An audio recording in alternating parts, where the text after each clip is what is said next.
welcome to the Auman Landscape YouTube channel. Like, subscribe, share, tell us how still we are, all that stuff in the comments below. I think that's how the pros do it. I don't know. My photographer or my videographer guy here in Brittany are trying to tell me to run a more professional YouTube channel. I don't know, folks. We're here to hopefully bring value. We're talking about PPE in this video, personal protective equipment, and also some job site safety and first aid stuff I think you should have on every job site, and I know we have on every Auman job site.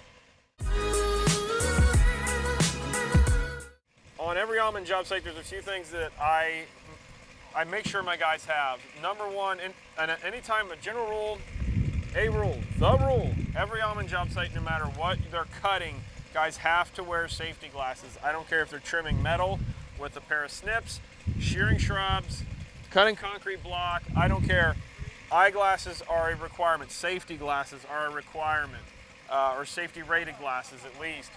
Your eye protection is the most critical thing, and to me it's a big deal, and I rarely get upset with my guys, very rarely, but I do get upset or unhappy if I see them cutting without safety glasses. Your eyesight is so precious. Don't do something stupid and lose your eyesight. Nothing we're doing here, no one is making enough money here to make it worth taking a risk with your body or your life for the sake of your family or yourself, right? So like, that's what I tell my guys all the time, is wear your safety stuff. One other requirement here at Auman is steel or safety-toed shoes and boots. That's a requirement on Auman job sites. And on a lot of commercial jobs and stuff, there's a lot more rigorous safety protocols that must be, adapted to or adopted. Pants, no shorts allowed on a lot of job sites, stuff like that. So on Auman job sites with my own guys, we are mandatory, always glasses when you're cutting, steel-toe shoes, and I try to make sure the guys are always wearing pants. I'm okay with the guys wearing shorts if they want to, but pants are really, I think, the professional and more safe route of things to go. On top of that, I'm always getting on my guys about safety from the sun protection. Trying to get the guys to wear sunscreen, long sleeve shirts, wide brim hats, whatever the case is. And myself being, and I've been having a ton of stuff frozen off the side of my head that is precancerous from years and years of wearing, just ball caps.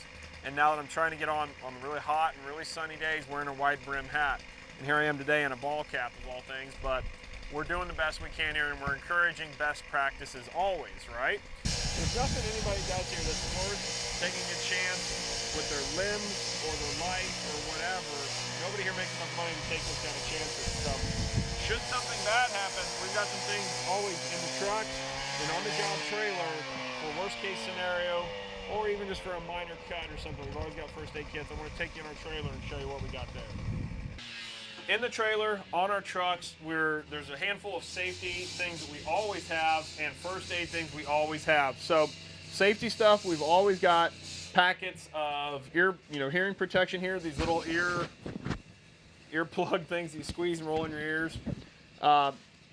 Always packs of those. One thing, and hearkening back to the greatest YouTube video of all time, Gas and Eye on our YouTube channel a little further back, having eye wash on hand. There's at least one or two of these in every truck, every trailer, and this is just a saline solution that is for eye wash. So say you get something in your eye, like in the greatest video of all time, Gas and Eye, back further on our YouTube channel. Tongue-in-cheek joke there, folks.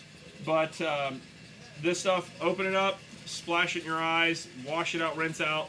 This thing, I got gasoline in my eye at the shop one day and didn't have anything to rinse out, but I knew. But we didn't have we don't have running water in our shop currently. Now moving forward, when we build our facility, we will, of course. But I had eye wash there. I was able to rinse water out of my eye, or rinse the gas out of my eye with this, and it was a wonderful thing. I'm so glad we had it. But it's been mandatory for a couple years. We've always got this stuff. It doesn't freeze because it's a salt solution, so that's also really a great thing there. We got that stuff, and then of course a really good and fully packed first aid kit. These are available on Amazon. I think they're on our Amazon store, actually. But always have this. Every truck of ours has this. Another thing that's mandatory in all trucks, all that, is a fire extinguisher, an ABC fire extinguisher. The bigger the fire extinguisher you can put on a truck, the better. Always want to make sure it's in the green there. Make sure it's charged and all that. These things need replaced every couple of years or recharged. But these things, study this like crazy. Pull the pin. Hold the unit upright, it says 8 feet back from the fire. Aim at the base, squeeze the lever, and let this stuff rip and sweep side to side, it says there. So you're going to pull this pin, aim, fire. And all our guys were really big on that. Jumper cables, that's actually just really handy to have in your trucks.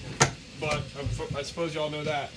But fire extinguishers, thank the Lord we've never needed them, but we've been in cases years ago where it might have been handy for some crazy thing we saw down the road, like a dumpster fire on a job site or whatever. So with that being said, that's our number. Those are really important things to us. Just having all this stuff on hand always in all trucks, even in the shop, and then in our mobile work trailer here. Hey everybody, thanks for watching our video here on our practices and policies and theories and concepts on site safety and site PPE and what you should have on hand in case of. Hunter, I just remembered one thing that I have to have in there that I missed, so we'll have to go back to it. It's a tourniquet. Ought to have tourniquets on your truck. I'll grab that real quick. And it's funny because I had that in a trailer and I took it out because we're going to have a little quick training course on it here on our job site. But just a reminder and refresher. That's another point too, folks. Make sure you go over this stuff regularly of how to use these things, how to use this stuff, how to use that fire extinguisher, how to use a tourniquet, how to apply pressure to a wound, things like that. Basic personal protective equipment, and then having your basic first aid, right? So that's a big deal. And how to apply and administer, that's where I'm looking for, how to administer basic first aid. So thanks for checking out the video. Like, subscribe, comment, tell us how great we are, tell us what we missed, tell us how stupid we are, whatever. We appreciate it a bunch. We'll catch you on the next video, I guess. We'll see you. Something we nearly forgot because I had to sit out for a training meeting we're going to have and a reminder meeting we're going to have here on site with everybody regarding going over the use of fire extinguishers and where all our first aid stuff is, which is what I'm going to ask the guys because all their trucks are, where's a fire extinguisher in your truck?